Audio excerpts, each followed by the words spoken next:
राज्यातल्या कोल्हापूर आणि पुणे इथल्या विमानतळांच्या नव्या टर्मिनलचं पंतप्रधान नरेंद्र मोदी यांच्या हस्ते दूरदृश्य प्रणालीद्वारे उद्घाटन झालं।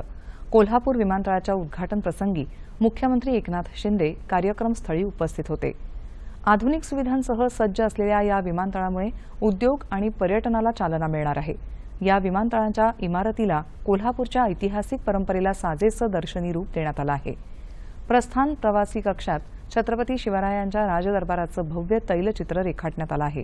तसंच छत्रपती शाहू महाराज, छत्रपती राजाराम महाराज आणि करवीरच्या संस्थापिका रणरागिणी ताराराणी यांचीही तैलचित्र झळकत आहेत। या इमारतीत प्रवाशांना करवीर निवासिनी श्री महालक्ष्मी अंबाबाई आणि दख्खनचा राजा श्री ज्योतिबाचं दर्शन होणार आहे।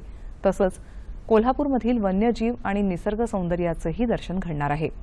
हे विमानतळ कोल्हापूर जिल्ह्याच्या पर्यटन विकासात महत्त्वपूर्ण भूमिका बजावेल असं मुख्यमंत्र्यांनी सांगितलं।